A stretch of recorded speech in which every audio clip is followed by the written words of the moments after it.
تسليما اللهم صل على محمد وعلى آل محمد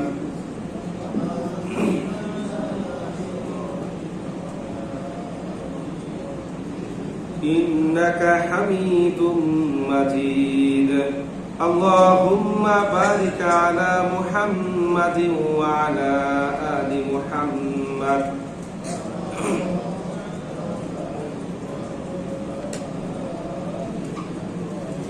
إنك حميد مجيد আলহামদুলিল্লাহ। সম্মানিত উপস্থিতি, আজ 6 মার্চ 2026 খ্রিস্টাব্দ, 21 ফাল্গুন 1432 বঙ্গাব্দ, 16 রমাদান 1447 হিজরি, অর্থাৎ মাহে রমাদানের তৃতীয় জুমায় মহান আল্লাহ পাক আমাদের সবাইকে বিভিন্ন রকম দুনিয়াবি ব্যস্ততা থেকে আড়াল করে, নানান রকম অসুখ বিসুখ, রোগ শোক, বিপদ আপদ, বালা মুসিবত থেকে হেফাজত করে সপ্তাহের সর্বশ্রেষ্ঠ দিনে সপ্তাহের সর্বশ্রেষ্ঠ ইবাদত জুমার নামাজ আদায় করার লক্ষ্যে পৃথিবীর সবচাইতে পবিত্রতম জায়গা আল্লাহর ঘর মসজিদে আসার তৌফিক দিয়েছেন। সেই জন্য অন্তরে অন্তঃস্থল থেকে সেই রবের দরবারে তারই শেখানো বাক্যে কালিমাত শুকর আদায় করি, আলহামদুলিল্লাহ। রব্বানা লাকাল হামদ হামদান কাসীরান তাইয়িবান মুবারাকান ফীহি। সকল প্রশংসা একজনের জন্য, তিনি কে? আল্লাহ। সম্মানিত উপস্থিতি, আজকে আমরা যে বিষয়ের উপর আলোচনা করব তার শিরোনাম হলো লাইলাতুল কদরের তাৎপর্য, ইতিকাফের গুরুত্ব এবং ফজিলত। সম্মানিত উপস্থিতি, মহান আল্লাহ পাক রব্বুল আলামিন কর্তৃক নির্ধারিত 12 মাসের মধ্যে সর্বশ্রেষ্ঠ মাস হলো রমাদান। এ মাসের প্রতিটি মুহূর্তে রয়েছে অফুরন্ত রহমত, বরকত এবং কল্যাণ। অন্য অন্য মাসের চাইতে এই মাসে আমল করলে সেই আমলের সওয়াবও কয়েক গুণ বেশি। এছাড়াও এই মাসে এমন একটা রাত আছে যেই রাতের মর্যাদা 1000 মাস অপেক্ষা উত্তম। এখন প্রশ্ন আসতে পারে, কেন এই মাসের শান মান মর্যাদা এত বেশি? কেন এই মাসকে এত মহিমান্বিত, গুরুত্বপূর্ণ এবং ফজিলতপূর্ণ হিসাবে ঘোষণা করা হয়েছে? এটার উত্তর আল্লাহ পাক রব্বুল আলামিন নিজেই দিচ্ছেন। সূরাতুল বাকারা 185 নম্বর আয়াত আল্লাহ পাক বলেন, শাহরু রমাদান আল্লাযী উনজিলা ফীহিল কুরআন হুদাল লিন-নাস ওয়া বায়িনাতিম মিনাল হুদা ওয়াল ফুরকান। আল্লাহ পাক বলছেন যে রমজান মাস হলো এমন এক মাস যে মাসে নাজিল করা হয়েছে বিশ্ব মানবতার মুক্তির দিশারি মহাগ্রন্থ আল কোরআন। হুদাল লিন-নাস, মানুষের হেদায়েতের জন্য, ওয়া বায়িনাতিম মিনাল হুদা, সৎ পথের সুস্পষ্ট নিদর্শনকারী হিসাবে, ওয়াল ফুরকান, এবং এটা হলো সত্য মিথ্যার পার্থক্যকারী। তো যেহেতু মাহে রমাদানে কোরআন নাজিল হয়েছে, এই জন্য এই মাসের এত মর্যাদা। আবার এই কোরআনটা যে রাতে নাজিল হয়েছে সেই রাতের নাম কি? লাইলাতুল কদর। এই জন্য এই রাতের মর্যাদাও এত বেশি। আজ পবিত্র মাহে রমাদানের তৃতীয় জুমা। ইতিমধ্যেই রহমতের 10 দিন আমাদের কাছ থেকে বিদায় নিয়েছে। আজ মাগফিরাতের 6ষ্ঠ দিন। আগামী জুমা আসতে আসতে আমরা নাজাতের 10 দিনে চলে যাব। যেহেতু মাহে রমাদানের শেষ দশকের সঙ্গে লাইলাতুল কদর এবং ইতিকাফের সম্পর্ক রয়েছে, এজন্য আজকে আমরা এই দুইটা বিষয়ের গুরুত্ব সম্পর্কে বিস্তারিত আলোচনা করব। সম্মানিত উপস্থিতি, লাইলাতুল কদর হচ্ছে একটি আরবি যৌগিক শব্দ। এটাকে শবে কদরও বলা হয়। তো লাইলাতুল কদর শব্দের লাইলাতুন শব্দটি আরবি ভাষা থেকে আগত, এর অর্থ হচ্ছে রাত। আর শবে কদর শব্দের সব শব্দটি ফার্সি ভাষা থেকে আগত, এর অর্থ রাত। আর কদর শব্দটি আরবি ভাষা থেকে আগত, এর অর্থ হচ্ছে সম্মান, মর্যাদা, নির্ধারণ, ভাগ্য ইত্যাদি। শবে কদর মানে হচ্ছে সম্মানিত রজনী, মর্যাদাবান রজনী, মহিমান্বিত রজনী। এই রাত বছরের অন্য সমস্ত রাত অপেক্ষা সর্বাধিক গুরুত্বপূর্ণ, তাৎপর্যমণ্ডিত, মহিমান্বিত বলে একে লাইলাতুল কদর নামে নামকরণ করা হয়েছে। আবার তাফসিরে কুরতুবীর মধ্যে বর্ণিত হয়েছে কেন এই রাতকে লাইলাতুল কদর বলা হয়। কোনো সাধারণ মানুষ যদি এই রাতকে কেন্দ্র করে বিশেষ আগ্রহ, উৎসাহ আর উদ্দীপনা নিয়ে ইখলাসের সহিত ইবাদত বন্দেগী করে, তাহলে আল্লাহ পাক রব্বুল আলামিন তার সমস্ত পাপগুলোকে মাফ করে দেয়। সে আল্লাহ পাক রব্বুল আলামিনের দরবারে বিশেষ মর্যাদায় অধিষ্ঠিত হয়। এই জন্য একে মর্যাদাবান রজনী হিসাবে নামকরণ করা হয়েছে। সম্মানিত উপস্থিতি, 4টা বৈশিষ্ট্যের কারণে এই লাইলাতুল কদর অন্য সমস্ত রজনী অপেক্ষা সম্মানিত, মর্যাদাপূর্ণ, মহিমান্বিত এবং বৈশিষ্ট্য মণ্ডিত হিসাবে ঘোষিত হয়েছে। 1 নম্বর বৈশিষ্ট্য, এই রাতে অবতীর্ণ হয়েছে মহাগ্রন্থ আল কোরআন। 2, এই রাত 1000 মাস অপেক্ষা উত্তম। 3, এই রাতে ফেরেশতা জিবরাইল আলাইহিস সালাতু ওয়াস সালাম ফেরেশতাদের একটা বহর সহ গুরুত্বপূর্ণ বিষয় নিয়ে দুনিয়ার জমিন অবতরণ করেন। 4, এই রাতের পুরাটা শান্তি এবং কল্যাণে ভরপুর। এবার আসেন এই রাতের প্রেক্ষাপট বা পটভূমি বা ব্যাকগ্রাউন্ড। কেন আল্লাহ পাক রব্বুল আলামিন উম্মতে মুহাম্মদীকে এমন মহিমান্বিত, সম্মানিত, গুরুত্বপূর্ণ একটা রাত উপহার দিলেন? দেখুন, তাফসিরে মাযহারিতে ইমাম ইবনে হাতেম রহমতুল্লাহি আলাইহি কর্তৃক বর্ণিত হয়েছে, একদিন রাসূল করিম সাল্লাল্লাহু আলাইহি ওয়াসাল্লাম সাহাবা কেরামদেরকে নিয়ে বনি ইসরাইল সম্প্রদায়ের এক আবেদ সম্পর্কে বলছিলেন যে একটানা 1000 মাস দিনের বেলায় জিহাদ এবং রাতের বেলায় ইবাদত বন্দেগী করেছে, অথবা দিনের বেলায় সিয়াম এবং রাতের বেলায় কিয়াম করে কাটিয়ে দিয়েছে, যার ফলে সে আল্লাহ পাক রব্বুল আলামিনের দরবারে বিশেষ মর্যাদায় অধিষ্ঠিত হয়েছে। তখন সাহাবা কেরাম আক্ষেপ করে বললেন, ইয়া রাসূলুল্লাহ, আমাদের পূর্বের জাতি তো দীর্ঘ হায়াত পেয়েছে, এই জন্য তারা বেশি বেশি ইবাদত বন্দেগী করে আল্লাহর কাছে প্রিয় হতে পেরেছে, সম্মান মর্যাদা অর্জন করতে পেরেছে। ইস, আমরাও যদি তাদের মতো দীর্ঘদিন হায়াত পেতাম, তাহলে আমরাও তাদের মতো বেশি বেশি ইবাদত বন্দেগী করে বিশেষ মর্যাদার অধিকারী হতে পারতাম। এ হচ্ছে প্রেক্ষাপট। এবার আসেন, আমরা বলছিলাম যে 4টা বৈশিষ্ট্যের কারণে লাইলাতুল কদর অন্য সমস্ত রজনী অপেক্ষা সম্মান বা মর্যাদার অধিকারী হয়েছে। কি সেই 4টা বৈশিষ্ট্য? 1 নাম্বার, এই রাতে নাজিল হয়েছে মহাগ্রন্থ আল কোরআন।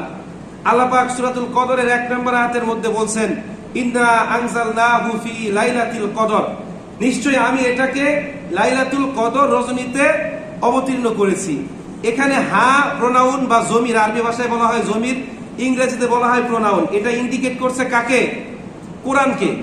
আল্লাহ পাক বলছেন আমি এটাকে অবতীর্ণ করেছি লাইলাতুল কদর রজনীতে। দেখুন, লাইলাতুল কদর রজনীর সম্মান, মর্যাদা, ফজিলত বোঝার জন্য এই একটা মাত্র আয়াতই যথেষ্ট। আমরা মাহে রমাদানের প্রথম জুমায় বলেছিলাম যে আল্লাহ পাক রব্বুল আলামিনের কোরআনের সঙ্গে যার সম্পর্ক, যার মর্যাদা যত বেশি হবে, আল্লাহ পাক রব্বুল আলামিন তার সম্মান মর্যাদা তত বেশি কি করবেন? বাড়িয়ে দিবেন। কারণ কি? কারণ আল্লাহ পাক রব্বুল আলামিনের কাছে সবচাইতে প্রিয় যে জিনিস, সেটার নাম কি? কোরআন। এখন কোরআন যে আল্লাহর কাছে প্রিয়, এটার দলিল কি? কিতাবের নাম সুনান আদ-দারিমি, হাদিস নাম্বার 3397। রাসূল কারীম সাল্লাল্লাহু আলাইহি ওয়াসাল্লাম বলেন, আল কুরআন আহাব্বু ইলাল্লাহ মিনাস সামাওয়াতি ওয়াল আরদি ওয়া মান ফিহিন্না। রাসূল বলছেন যে আসমানের নিচে, জমিনের উপরে যত সৃষ্টি আছে, এর মধ্যে আল্লাহ পাক রব্বুল আলামিনের কাছে সবচেয়ে প্রিয় যে জিনিস, সেটার নাম কি? কোরআন। তো এই রাত যদি সাধারণ কোনো রাতও হয়ে থাকে, তাহলে কোরআনের মর্যাদায় এই রাতটা কি হয়ে যাবে? অসাধারণ। এখন এটার প্রমাণ কি? দেখেন, আমাদের জাতীয় এবং আন্তর্জাতিক জীবনে এমন অনেকগুলো দিবস আছে যেগুলো অনেক গুরুত্ব বা তাৎপর্য বহন করে। যেমন ধরেন 21শে ফেব্রুয়ারি, 26শে মার্চ, 16ই ডিসেম্বর। এখন আপনারা বলেন তো, 1952 সালের আগে 21শে ফেব্রুয়ারির কোন অস্তিত্ব ছিল? এই দিনটা কি বিশেষ মর্যাদা অধিষ্ঠিত ছিল? ছিল না। 1952 সালে এই দিনে বাংলাকে রাষ্ট্রভাষা করার দাবিতে বাংলার আপামর জনতা, ছাত্র জনতা রাস্তায় নেমেছে। পুলিশের গুলিতে রফিক, জব্বার, বরকাতেরা নিহত হয়েছে। যার ফলে কি হয়, 1952 সালের পর থেকে প্রত্যেক বছর 21শে ফেব্রুয়ারি শহীদ দিবস বা ভাষা দিবস হিসেবে কি করা হয়? পালন করা হয়। এরপর 1999 সালে ইউনেস্কো এটাকে কি করলো? ইন্টারন্যাশনাল মাদার ল্যাঙ্গুয়েজ ডে বা আন্তর্জাতিক মাতৃভাষা দিবস হিসেবে ঘোষণা করলো। তখন এটার তাৎপর্য আরো বেশি বেড়ে গেল, ঠিক কিনা? 1971 সালের আগে 16ই ডিসেম্বর, 26শে মার্চের কোন অস্তিত্ব ছিল? বুঝেন না আপনার? অস্তিত্ব ছিল। এই দিনে 26শে মার্চে স্বাধীনতা ঘোষণা হয়েছে, 16ই ডিসেম্বর বাঙালি জাতি বিজয় অর্জন করেছে। যার ফলে এই দুইটা দিবস আমাদের জাতীয় জীবনে গুরুত্ব বহন করে, ঠিক কিনা? তো বলছিলাম, এই রাত যদি সাধারণ কোন রাতও হয়ে থাকে, যেই রাতে আল্লাহ পাক রব্বুল আলামিন কোরআন নাজিল করেছে, তার মানে এই রাতে বিশেষ একটা ঘটনা ঘটে গিয়েছে, ঠিক কিনা? এখন এটা কি আর সাধারণ কোন রাত থাকবে? থাকবে না।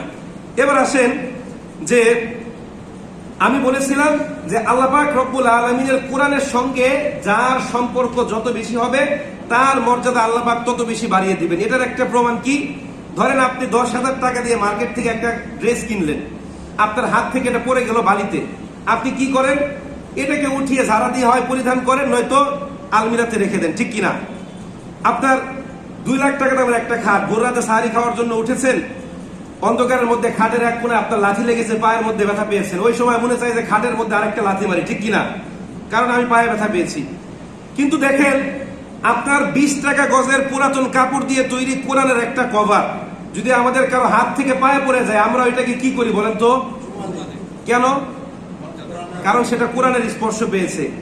100 টাকা দামের প্লাস্টিক বা কাঠের একটা রেহাল, এটার মধ্যে যদি কারো লাথি লাগে, আমরা কি ওইটাকে আরেকটা লাথি মারতে চাই? কি করি বলেন তো? ওইটাকে উঠিয়ে চুমুক। এটাকে আমাদেরকে কেউ শিক্ষা দিয়েছে? ন্যাচারালি হয়ে যায় কেমন যেন, ঠিক কিনা? ওটার মধ্যে একটা সম্মান বোধ জাগ্রত হয়, ঠিক কিনা? কেন? কারণ সে কোরআনের স্পর্শ পেয়েছে, ঠিক কিনা? সুতরাং এখান থেকে প্রমাণিত যে কোরআনের সঙ্গে যার সম্পর্ক যত বেশি হবে, তার মর্যাদা আল্লাহ পাক তত বেশি কি করবেন? চাই সে মানুষ হোক, ফেরেশতা হোক, নবী রাসূল হোক, স্থান কাল পাত্র ব্যক্তি বস্তু যাই হোক না কেন, আল্লাহ পাক কি করবেন? তার মর্যাদা বাড়িয়ে দিবেন। এবার আল্লাহ পাক রব্বুল আলামিন বলছেন, ওমা আদরাকা মা লাইলাতুল কদর। হে আমার প্রিয় হাবিব, আপনি কি জানেন লাইলাতুল কদর কি জিনিস? তখন পর্যন্ত রাসূল এবং সাহাবা কেরামদের কেউ এটা সম্পর্কে কিছুই জানতেন না। এখন প্রশ্ন হচ্ছে, রাসূল একটা বিষয় সম্পর্কে জানেন না, তাহলে সেই সম্পর্কে তাকে বারবার জিজ্ঞাসা করার কারণ কি? দেখেন যুক্তি। পুরো অজানা বিষয় সম্পর্কে যখন আমাদেরকে বারবার জিজ্ঞাসা করা হয়, তখন সেই অজানাকে জানার জন্য আমাদের মনের মধ্যে একটা আগ্রহ, উৎসাহ, উদ্দীপনা সৃষ্টি হয়, ঠিক কিনা? আর সেটা যদি বিশেষ মর্যাদাবান কোনো ব্যক্তি বা কারো কাছ থেকে জিজ্ঞাসা করা হয়, তখন তো আরো বেশি আগ্রহ সৃষ্টি হয়, ঠিক কিনা? তো আল্লাহ পাক যেহেতু রাসূলকে জিজ্ঞাসাবাদ করলেন, ওমা আদরাকা মা লাইলাতুল কদর, আপনি কি জানেন লাইলাতুল কদর কি জিনিস? তার মানে এটা জানার জন্য রাসূলের অন্তরে কি সৃষ্টি হয়েছে? আগ্রহ সৃষ্টি হয়েছে। এরপর আল্লাহ পাক রব্বুল আলামিন বলছেন, লাইলাতুল কদরি খায়রুম মিন আলফি শাহর, যে লাইলাতুল কদর রজনী 1000 মাস অপেক্ষা উত্তম। কি অপেক্ষা উত্তম? 1000 মাস। ওই যে বনি ইসরাইল সম্প্রদায়ের সেই আবেদের ঘটনা শুনে সাহাবা কেরামদের অন্তরে দীর্ঘদিন বেঁচে থেকে ইবাদত বন্দিগি করে বিশেষ মর্যাদা অর্জনের যে উৎসাহ, আগ্রহ, উদ্দীপনা সৃষ্টি হয়েছিল, সেটার সমাধান দেওয়ার জন্য আল্লাহ পাক কি করলেন? উম্মতে মুহাম্মদীকে এমন একটা রাত্রি উপহার দিলেন। আল্লাহ পাক বলতে চাইলেন যে, বান্দা, উম্মতে মুহাম্মদী মর্যাদা বৃদ্ধির জন্য তোমাদেরকে 1000 মাস রাতের বেলায় দাঁড়িয়ে দাঁড়িয়ে ইবাদত করতে হবে না। আমি আল্লাহ পাক তোমাদেরকে এমন একটা সম্মানিত রজনী দিলাম, কেউ যদি এই রাত্রে ইবাদত বন্দিগি করে, তাহলে আমি আল্লাহ পাক তার আমলনামায় 1000 মাসের বেশি ইবাদত বন্দিগির যে সওয়াব, এটা লিখে দেব। মানে কেউ খুশি না। আর একটু জোরে বলেন সুবহানাল্লাহ। দেখুন, এখন এই যে লাইলাতুল কদর দ্বারা কি 1000 মাস উদ্দেশ্য, না এর চাইতে বেশি, না এর চাইতে কম? চলেন আমরা একটু এটা নিয়ে গবেষণা করি। বা আমাদের মধ্যে কেউ যদি এরকম 20-25টা রাত পেয়ে যায়, তাহলে তার অবস্থান কোথায় গিয়ে দাঁড়াবে? দেখেন, এখানে আল্লাহ পাক বলছেন লাইলাতুল কদরি খায়রুম মিন আলফি শাহর। তো আমরা বর্তমানে আমাদের যে সকল ডিকশনারি বা অভিধান আছে, এখানে জানি আলফুন মানে 1000। কিন্তু যেই যুগে কোরআন নাজিল হয়েছে, তখন আলফুন মানে কি বুঝাতো? আর এই 1000 করে যদি আমরা একটু হিসাব করি, তাহলে কোথায় গিয়ে দাঁড়ায়? দেখেন, আমরা যদি আলফুন দ্বারা সর্বনিম্ন 1000 ধরি, আর 1000কে যদি 12 দ্বারা ভাগ করি, তাহলে হয় 83 বছর 4 মাস। কত? এখন প্রশ্ন হচ্ছে, এই আলফুন দ্বারা কি 83 বছর 4 মাস উদ্দেশ্য? উত্তর হলো না। দেখেন, যেই যুগে কোরআন নাজিল হয়েছে, ওই যুগে আলফুন শব্দটি দ্বারা অনেক, একাধিক, নিউমেরাস, সংখ্যাধিক এরকম বোঝানো হতো। যেমন ধরেন, বর্তমানে 1000 টাকা আমাদের কাছে কিছুই না, ঠিক কিনা? কিন্তু একটা সময় 1000 টাকা যার কাছে ছিল, সে এলাকার সামওয়ান আর সামথিং, ঠিক কিনা? তখন রাজা বাদশাদের কাছে 1000 টাকা থাকতো। যেমন ধরেন, আমাদের দেশে 1971-72 সালে বাজেট ছিল কত জানেন? মাত্র 782 কোটি টাকা। কত? 782। বর্তমানে কত? 7 লক্ষ কোটি টাকারও বেশি, ঠিক কিনা? তাহলে দেখেন তখন 1000 টাকার দাম কি ছিল, এখন কি? তখন অনেক বেশি বোঝাতে কি ব্যবহার করা হতো? হাজার। আর এখন কি ব্যবহার করা হয়? মিলিয়ন বা বিলিয়ন। তো দেখেন অভিধানে আছে যে আলফুন শব্দের অর্থ হচ্ছে সংখ্যাধিক, নিউমেরাস, থাউজেন্ড এন্ড থাউজেন্ড। এর মানে এটা দ্বারা 1000-এর অধিক, অনেক বেশি বোঝানোর জন্য কি করা হয়েছে? ব্যবহার করা হয়েছে। এখন আসেন যে আমাদের মধ্যে অনেকে আছেন যারা 20-25 বার এই রাত পেয়েছেন। ধরেন 25 বারের কথা কেন বললাম? যাদের বয়স 40, এদের জীবনের প্রথম 15 বছর বাদ দিতে হবে, কারণ তখন পর্যন্ত শরীয়তের বিধিনিষেধ আপনার উপর আরোপিত হয় না, ঠিক কিনা? নাবালক থাকে, অনেক কিছু বুঝি না। তাহলে 16 থেকে ধরে 40 পর্যন্ত কত বছর হয়? 16 থেকে ধরে 40 পর্যন্ত কত বছর হয়? 25। এখন 25 কে যদি আপনি 83 দ্বারা গুণ করেন তাহলে কত হয়? 2075 বছর। এর মানে 25 রাত ইবাদত করলে, 2075 বছর ইবাদত করলে যে সওয়াব, এটা আপনার আমল নামায় যিনি দিয়ে দিবেন তিনি কে? এখন যাদের বছর 50, 70, 90, 100, 120, এদের মর্যাদা কোথায় গিয়ে ঠেকবে দেখেন। তো বলছিলাম বিজ্ঞানের এই অগ্রগতির যুগে আল্লাহ পাক কি করেছেন? আমাদের আমলের মধ্যে বরকত দিয়ে দিয়েছেন। আগে মানুষ 6 মাস অতিক্রম করে মক্কায় যেত হজ করতে, এখন কয়দিন লাগে? 6 ঘন্টাও লাগে না, ঠিক কিনা? মোটামুটি ভালো ফ্লাইট হলে 6 ঘন্টা 8 ঘন্টায় যাওয়া যায়, আমি জানি না, মনে হয় এরকম। যাই হোক, এবার আসেন যে এই রাতের তৃতীয় বৈশিষ্ট্য হলো এই রাতে জিবরাইল আলাইহিস সালাম ফেরেশতাদের একটা বহন নিয়ে গুরুত্বপূর্ণ নথিপত্র সহ দুনিয়ার জমিনে অবতরণ করেন। আল্লাহ পাক বলেন তানাজ্জালুল মালাইকাতু ওয়ার রূহু ফিহা বিইজনি রাব্বিহিম মিন কুল্লি আম। এখানে গুরুত্বপূর্ণ বিষয় বলতে পরবর্তী 1 বছরের জন্য মানুষের জীবিকা, রিজিক, হায়াত এবং যাবতীয় বিষয় বোঝানো হয়।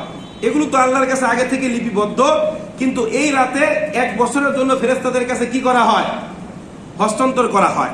সম্মানিত উপস্থিতি, এবার আসেন এই রাতের চতুর্থ বৈশিষ্ট্য কি? আল্লাহ পাক বলছেন সালাম হিয়া হাত্তা মাতলাইল ফাজর। ফজর পর্যন্ত এই রাতের পুরাটাই শান্তি এবং কল্যাণে ভরপুর।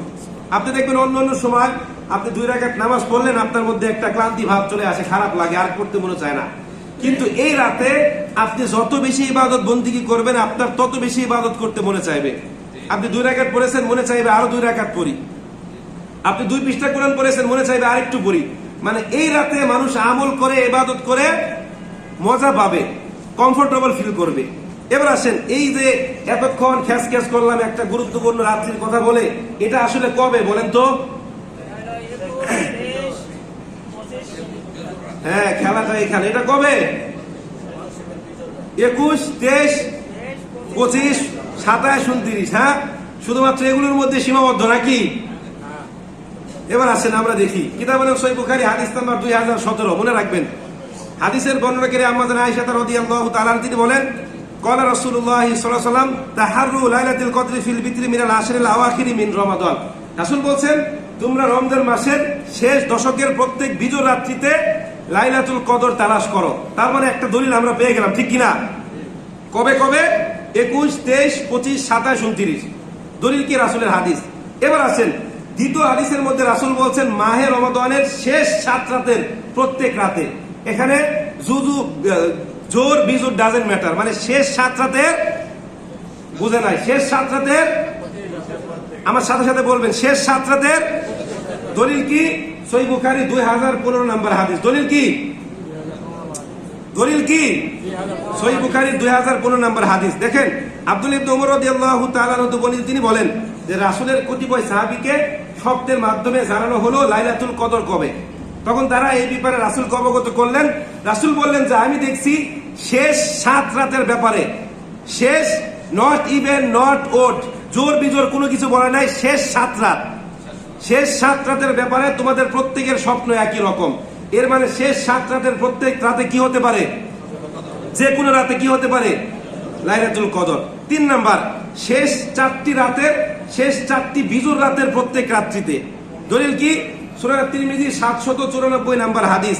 হাদিসের বর্ণনাকারী হযরতে আবু বকর সিদ্দিক রাদিয়াল্লাহু তাআলা আনহু তিনি বলেন যে রাসূল কারীম সাল্লাল্লাহু আলাইহি সাল্লাম বলেন তোমরা মাহে রমাদানের শেষ 4টা বিজোর রাত্রিতে লাইলাতুল কদর তালাশ করো, অর্থাৎ 23, 25, 27, 29।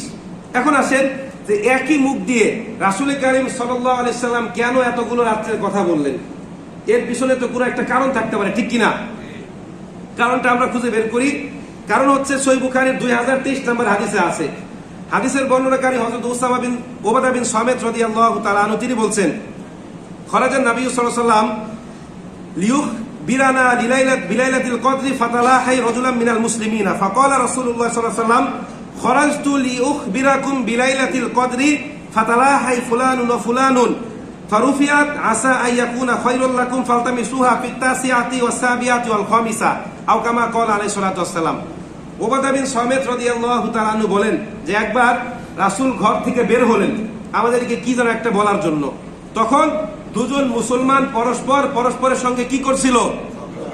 ঝগড়া করছিল। রাসূল বলেন ঝগড়া থেকে বিরক্ত হয়ে খরাজতু লিউখবিরাকুম বিলাইলাতিল কদরি, আমি ঘর থেকে বের হয়েছি তোমাদেরকে লাইলাতুল কদর সম্পর্কে সংবাদ দেওয়ার জন্য। ফাতালাহাই ফুলানুন ওয়া ফুলানুন, অতঃপর উমুক উমুক ঝগড়া করছিল।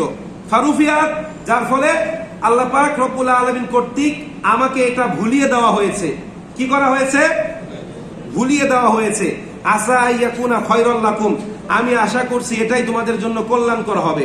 ফালতামিসুহা ফিত তাসিআতি ওয়াস সাবিআতি ওয়াল খামিসা, সুতরাং তোমরা 29, 27 এবং 25তম রজনীতে এটাকে তালাশ করো। এবার আসেন কেন গোপন রাখলেন? দেখেন, এই রাতটা যদি স্পষ্ট থাকতো বা নির্ধারিত থাকতো তাহলে সারা বছর অন্যায়, অপরাধ, অনাচার, পাপাচার করার পর মানুষ শুধুমাত্র এই রাতের জন্য অপেক্ষা করত যে এই রাতে আল্লাহর কাছে কি করব? ক্ষমা চেয়ে নিব। যার ফলে দেখা যেত অনেকেই রাত বেতনের আগে কি হতো?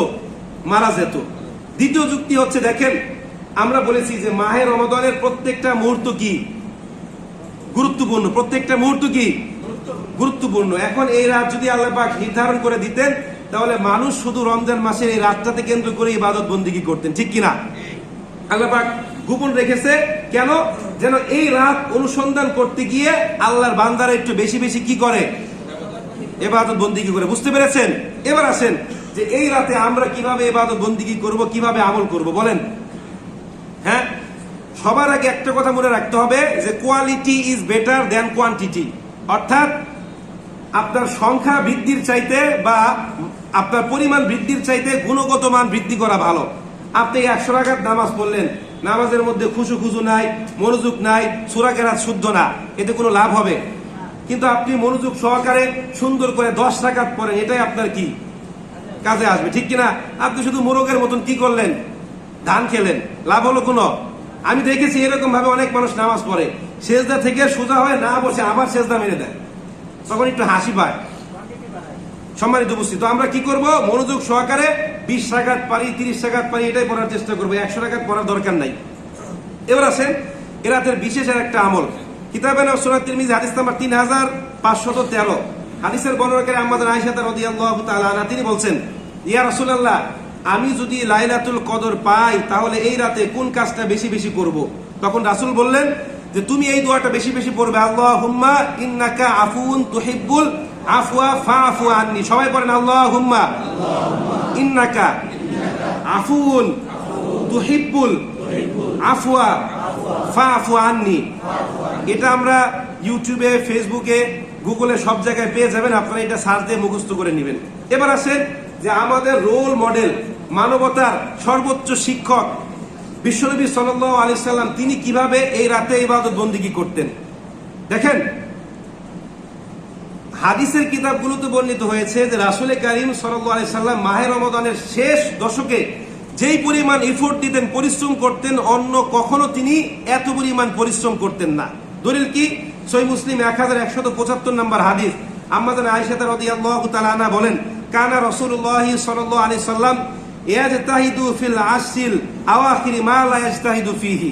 রাসূল রমজানের শেষ দশকে যেই পরিমাণ পরিশ্রম করতেন এই পরিমাণ পরিশ্রম অন্য কোনো কাজে করতেন না। কি পরিশ্রম করতেন? মার্কেটে গিয়ে কাটিয়ে দিতেন, ঠিক কিনা? এই শেষ 10 দিন অনেক বেশি ব্যবসায়িক পণ্য বাজারে তুলতেন বিক্রির জন্য, ঠিক কিনা? হ্যাঁ, এই শেষ 10 দিন কিভাবে বেশি বেশি ইনকাম করতে পারবে এই জন্য বেশি বেশি ব্রেন খাটাতেন, ঠিক কিনা? আমরা এইগুলা করি, ঠিক কিনা? দেখেন কিতাবে সহিহ বুখারী হাদিস নাম্বার 2024, আমাদের আয়েশা বলেন, ইদা দাখালা আশরা সাদ্দা মি ইদারাহু ওয়া হিয়া লাইলাতু ওয়া ইকাযা আহলাহু। যখন রমজানের শেষ দশক আসতো রাসূল তার লুঙ্গি শক্ত করে বেঁধে নিতেন। লুঙ্গি কি করতেন?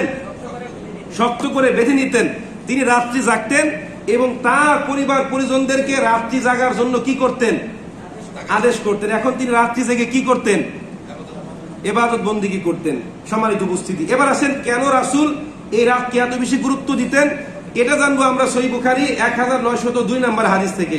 রাসূল বলছেন, ওয়ামান কামা লাইলাতুল কদরি ঈমানান ওয়া ইহতিসাবান গুফিরা লাহু মা তাকাদ্দামা মিন যামবি। জুড়ে বলেন সুবহানাল্লাহ। রাসূল বলছে, যেই ব্যক্তি লাইলাতুল কদর রজনীতে ঈমানের সহিত ইখলাসের সাথে, মানুষকে দেখানোর জন্য নয়, শুধুমাত্র আল্লাহকে রাজি খুশি করার জন্য ইবাদত বন্দেগী করবে, আল্লাহ পাক রব্বুল আলামিন ওই ব্যক্তির অতীতের সমস্ত গুনাহ খাতাগুলো মাফ করে দিবেন। সবাই বলে না, এই জন্য মাঝে মাঝে কষ্ট লাগে। সম্মানিত উপস্থিতি, এই গেল লাইলাতুল কদর সম্পর্কে এ টু জেড। এবার আসেন ইতিকাফ। কারণ আজকে হচ্ছে আপনার 16 রমজান, সম্ভবত আগামী মঙ্গলবার আপনাদেরকে মসজিদে এসে ইফতার করতে হবে যারা ইতিকাফে বসবেন। ইতিকাফ সম্পর্কে বিস্তারিত বলি। দেখেন, ইতিকাফ হচ্ছে একটা আরবি পারিভাষিক শব্দ যার বাংলা আবিধানিক অর্থ হচ্ছে নিঃসঙ্গতা, একাকী থাকা, একা অবস্থান করা, কোনো নির্জন জায়গায় নিজেকে আবদ্ধ করে রাখা। শরীয়তের পরিভাষায় পরিবার পরিজন আত্মীয় স্বজন ব্যবসা বাণিজ্য সকল প্রকার দুনিয়াবী কার্যক্রম থেকে নিজেকে গুটিয়ে রেখে শুধুমাত্র কেবলমাত্র একমাত্র আল্লাহকে পাওয়ার জন্য মসজিদের মধ্যে অবস্থান করাকে কি বলা হয়? ইতিকাফ বলা হয়। এখন ইতিকাফ হচ্ছে তিন প্রকার বিস্তারিত বলার সময় আমার নাই, আমি রমজানের কথা বলছি। রমজানে ইতিকাফ করা কি? রমজানে ইতিকাফ করা কি? সুন্নতে মুআক্কাদা। কি সুন্নতে মুআক্কাদা? এটা ওয়াজিবের কাছাকাছি। এটা কিসের কাছাকাছি? ওয়াজিবের কাছাকাছি। এবার আসেন ইতিকাফ সম্পর্কে কোরআন কি বলছে। সূরাতুল বাকারা 125 নম্বর আয়াত আল্লাহ পাক বলেন, ওয়াহিদনা ইলা ইব্রাহিম ওয়া ইসমাঈল আন তাহিরা বাইতা লিত-তাইফিনা ওয়াল আকিফিনা ওয়া রুকআইস সুজুদ। আল্লাহ পাক বলছেন যে আমি ইব্রাহিম এবং ইসমাঈলের কাছ থেকে এই মর্মে অঙ্গীকার নিলাম যে তারা আমার ঘরকে আন তাহিরা পবিত্র রাখবে, বাইতি আমার ঘরকে, লিত-তাইফিনা তাওয়াফকারীদের জন্য, ওয়াল আকিফিনা ইতিকাফকারীদের জন্য, আর রুকআই ওয়াস সুজুদ এবং রুকু সিজদাকারীদের জন্য। এর মানে বোঝা যায় যে ইতিকাফ হচ্ছে শরীয়ত সিদ্ধ একটা প্রাচীন ইবাদত যেটা ইব্রাহিম আলাইহিস সালাতু ওয়াস সালামের যুগ থেকে ছিল।